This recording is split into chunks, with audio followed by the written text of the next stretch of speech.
Okay, so I brought you back something from my trip. I went to Aw. Mexico How sweet. to blow off some steam because there literally has been no sunshine in California pretty much half of this year. Yeah. It's been It's so been awful. depressing. So I brought you back something, and here she is. This is called a worry doll. You put her by your bedside at night, Okay. and she will take all your worries away and tap into your subconscious. And it's a cultural thing in Mexico that they do. And it's the So belief cute. that like that doll will hold all of your problems for you. Oh, you're so sweet, Liz. Oh my God. This is actually really cute. It's really Thank cute, you. right? But it's kind of freaky. I mean, it's handmade. It's cool. It reminds me of a voodoo doll. What do you But think of thanks. voodoo dolls? I don't know. I've heard that they're kind of creepy and weird and do some crazy stuff, but thank you. I No, she's appreciate it. good. Yeah? She's just there to release the stress. How cute. I'm going to name her Esmeralda. Okay. Esmeralda is here to She's relieve going to be your right worries. here. No, but Okay. like, so that I was thinking about Thank you you. while I was away because there has been so much anxiety we've been talking about lately, just like free floating anxiety happening, I think, like societally, right? Yeah. In the collective, I call it. The collective is like Unconscious. everybody. It's a subconscious collective anxiety that is Yeah. just sort of free flowing out in the world. And then we sort of like, it grasps onto us, right? And then it's like, what the hell's going on? Yeah. What do you think's going on? I don't know. But I wake up, lately I've been just waking up crying, and I don't know why. My anxiety has been through the roof. Like, my chest tightens up. I can't breathe. And I just like, my mind just goes racing like 1,000,000 miles an hour. And everybody that I talk to, or like 90% of people that I'm talking to, are experiencing the same thing. And I don't know. It's crazy being a therapist and experiencing all those symptoms because you feel like you need to know what you're doing and not feel those feelings. Like have it But in check. And we have such a toolbox for anxiety. But I don't Yeah. think that makes anybody like impervious to anything. I think it does not matter what your career is. It does not matter your IQ. It does not matter. No. Everybody can face anxiety. Yeah, I actually posted that yesterday. That's what I was talking about. That's so interesting. We literally think the same. It's Do so we? We're, yeah. we're telepathic. We're No, I was talking yesterday. I was just talking about how people are so harsh on people, especially on social media, when it comes to people expressing their anxiety or expressing their pain, because it's already hard for people to admit that they're going through something. And then for them to actually ask for help, you know, typically people will post stuff on Instagram as a way of like a cry for help. And then people are just so mean. You know, they're just like, it's all in your head. You're crazy. You're overthinking. Oh, stop thinking. What's wrong with your life? You know, and all these mean things. And I was just reminding people to just be kind and think before you react, because anxiety is a real thing. Depression is a real thing. And neither anxiety nor depression or any kind of mental health disorder cares about what you drive, where you live, how much you make, who you are, who you're married to. You know, it'll hit you. Yeah. And true. when it does, it's awful. I mean, It's awful. I had recently heard about someone like having a breakdown on social media, right? Yeah. And what comes to me are a couple things. One is that it took somebody, like they didn't have anyone else to go to, Yeah. that they had to resort to speaking into a camera phone, right, Yeah. for help. And that's terribly sad. Yeah. And that sucks. And then I can't help but wonder, like, why doesn't this person have somebody that they can call up? Or is it that we're not doing that anymore? That we're too ashamed or too afraid to call people when we're going through a hard time? And it's actually, like, in a weird way, safer to just speak to a bunch of strangers over a social media platform. It could be. I mean, people are lonely. We know this as therapists. Like, people are so lonely. They don't have people to turn to. Being alone is one thing. Feeling lonely is another. So maybe whoever it was that broke down, you know, they might have 150 friends that they can call, but they still feel lonely. They need that, I don't know, that like expression, like that place to just resort to where they get their validation from. I mean, most influencers get their validation from online, Instagram. And YouTube, I think that actually in some weird way feeds loneliness. Yeah. Because it's like you have all these people that rally around you, and yet they don't know you. They don't know you. They don't know the inner workings of your life. They don't know what goes through your head. They don't know what a day is in the life is like for you. Yeah. How you said, how I wake up in the morning and I'm crying. They don't know that about people. No, nobody knows that unless I tell them. It's interesting that your anxiety is like the worst first thing in the morning. Because for everybody, it's so different. Like I'll have people report to me like, oh my gosh, 3 or 4 o'clock in the afternoon. Oh, it's bad. Like that's the worst time of the day for me. Actually, yeah. So for everybody, like anxiety will show up at different, like for some people it's nighttime, right? The sun goes down. It's like quiet all of a sudden. Oh, now the anxiety starts creeping up. Yeah. For the nighttime, it's easier for me because I know I'm going to go to sleep. So I can just kind of go in my dream world. But the minute I wake up, it just like hits me and my chest gets tight and I just can't breathe. And today I woke up and I literally said, Irene, get your shit together. We're not doing this for an hour. And I just moved forward with my life. I took a shower. I just did what I needed to do. But yeah, even with my patients, I mean, you see a ton of patients that have anxiety, depression. It's one of the main things that they come in for.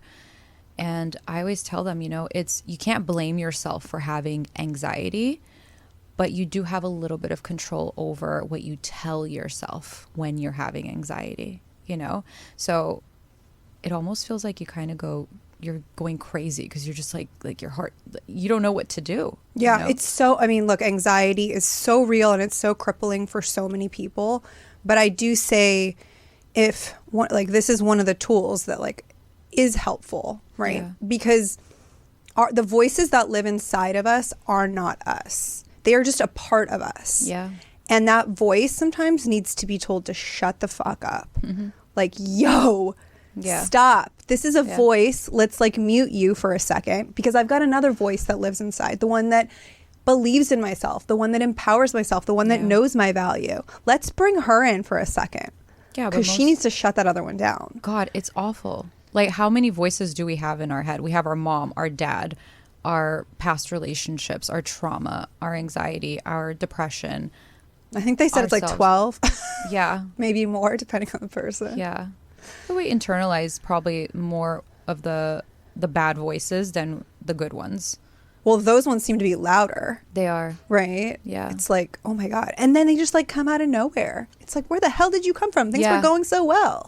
Yeah. You sabotaging me? Why you got to show up to the party? Go away. Talking to yourself is a really important thing that you should do, especially when you struggle with all this stuff. It's an interesting thing. Anxiety is, the most painful, scariest, and out of control thing you can possibly ever feel in your life. And it's a constant worry.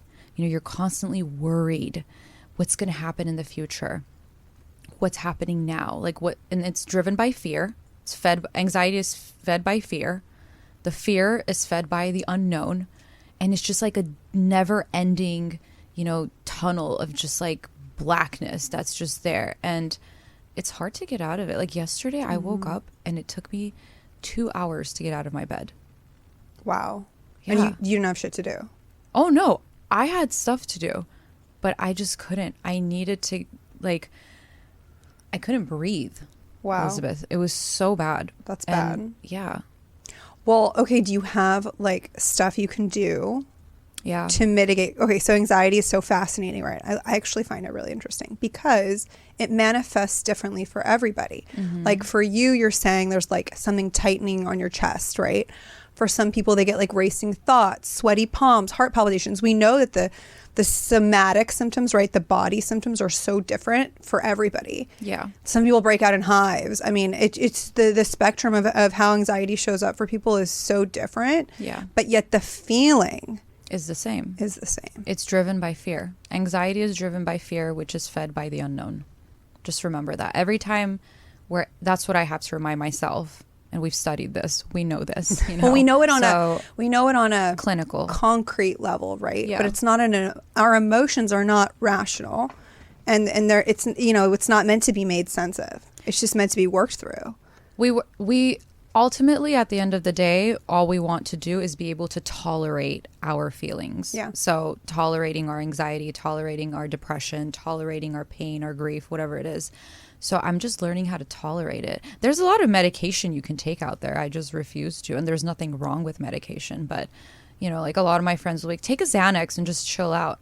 Like, okay, if I take a Xanax today and then tomorrow and then the next day and the next day, and then, I'm not working on it. So I go to therapy. These are the things I do to work on my anxiety. I go to therapy once a week. I see my spiritual healer every other week. I write. I take really long showers, and I surround myself with people who are good for my mental health. That's good. Literally. Yeah, I don't talk to anybody that is going to suck the life out of me, because I have nothing to give. Well, when you're in that free fall, right? Or we tip into overwhelm when we're anxious, you have to retreat. Yeah. So, okay, for me, I just slow down. Yeah. On those days, I'm like you said, 2 hours in bed. Mm-hmm. I don't have that luxury, but I'll drink a lot of water that day. And I'll anything I can remove from my plate of things that I put on my to-do list, mm-hmm. I take off. And I always remind myself, this day's going to be over in 4 hours or in 5 hours. Yeah. And tomorrow is going to come, and fuck, I hope it's better. And that's it. That's all we can hope for, right? And if it's not, then it's sort of just riding that wave of it will get better. But when you're in it, you can't see out on the other side. That's why it's so debilitating for people. And depression, I think we can't talk about anxiety without talking about depression too, because I look at them as best friends, right? Yeah. Fucked up best friends. But so anxiety is that one that keeps you at the top out of depression. But once your anxiety can't sustain anymore, that's when you fall into the pit of depression, right? And so that's why a lot of people who have anxiety also struggle with depression, is because they sort of go hand in hand. Yeah, and it shows up in our relationship. I call it relationship anxiety. Yeah. It's all your past worries start to come up in your current relationship or relationships with your friends or people you're dating and stuff like that. Well, it's always it's that overthinking, right? What's the other person thinking? Yeah. And it's the insecurity. And that's the unknown. So if you don't know, you get scared. And when you get scared, you have anxiety. And it's just this never-ending merry-go-round that you're on until you stop it. And you're just stop. Talking to yourself, just stop. Mm-hmm. Just get back on track. You know who you are. It's temporary. This is not the end. And that's why it's so important to surround yourself with good people. When I talk to my mom, she just opens up a whole new world for me. And I'm just God, what am I worried about? Because she's so funny and she looks at life in such a light way. And so I talk to her every day. And I was talking to her this morning because I wanted to feel better. And she was just what are you going to do, Mom? She's I don't know. I'm just going to go have some lunch. Then I'm going to go take a walk. Then I'm going to go do this. I'm alone? She's well, yeah. What life is just so beautiful. It's beautiful outside. The sun is out. Yeah. God, I just stay home and I work and I maybe leave the house a few times, or I go out at night, but you're not enjoying your life enough. Maybe you need to be like your mom and have some more joy. I was reading something. I'm going to travel soon. I'm going to Amsterdam. Good. Next week. I wonder what if they have some dolls there you can bring me back. Oh, I'm going to bring you some stuff. I'm going to bring you some stuff. Don't you worry. She's so cute. What did I name her? Esmeralda? Darling, please. Oh, Jesus. Okay. Look, I love that stuff. Me too. I think it's cool. I don't know about putting it next to my bed. Because you know what it shows me is every culture is trying to cope with the same thing, and they just find different ways to cope with it, right? Which is at the core, beautiful. It's dealing with our stresses, dealing with our worries, and then also wanting to heal. Yeah. Every culture has these healing modalities. I found they have the Temazcal in Mexico, mm-hmm. which is so cool. It's that sweat hut mm-hmm. that you come out reborn. It's it's shaped like the womb. I did it once. Oh my God. Sweats out all your toxins and all the... No, it's everything? beyond that. So like you go into this hut and you're with like a shaman. It's old Mexican ritual. Are you on drugs? No drugs. Nothing. But they do, there's a fire inside the hut. So think of like a sweat lodge. Yeah. And you're in there with the shaman and she's setting like herbs on fire, like medicinal herbs, like, Nice. I don't know, rosemary, sage, things like that they grow that have healing properties in Mexico. And they close the hut off. So you're in pitch black and it's hot as shit inside, like over 100 and something degrees. And so, and you go through these like rotations in there where you're meant to like purge all these worries and stresses and anxieties and depression and whatever it is that's going on inside of you that's not serving you. Wow. You release it in there I and you sweat it out. And then you get out and you feel like a backpack has been lifted off your shoulders. And it's amazing. I have to do this. I did it once and it's not for the faint of heart, I will say, because Why? it's intense. It's Good. intense. Like you might cry. A lot of feelings will come up, but it's cathartic and it's amazing. Where do you do this? Like what part of... I did it in a place called Nayarit, which is outside of Sayulita in like one of the like surfer villages in Mexico. But you can go into the jungle, like similarly to how people go to Peru for ayahuasca journeys. Yeah. You can do that in Mexico, the Temazcal. But yeah, I mean, they have it on YouTube now. You can just like look it up. Nice. But I think this brings us Exciting. back to what we started out like talking about, which was how do we get through a day? How do we overcome worry, anxiety, and depression? Reminding ourselves that feelings are temporary and that it's not the end and we're going to be okay. My spiritual healer always tells me that. She's like, Irene, you're going to be okay. Everything's going to be okay. Also, thinking back and understanding where your anxiety comes from. That's why therapy is so important. Yeah, we have to. We didn't even Therapy- get to that because we have to wrap it up. But like, Therapy what is the so- trigger for the anxiety? Because there's always something that lives under it, right? Exactly. And we can only know that through therapy or doing some sort of healing with ourselves. So reminding ourselves that feelings are temporary, go to therapy, take time to get to know yourself, break yourself down, and build yourself back up. And surround yourself with good people who make you feel good and people who just give you energy rather than take from you. And know when to retreat, know when to Yeah. slow down. And my last thing is like, call someone. Don't go on social media. Call someone. But it's if so you can. hard.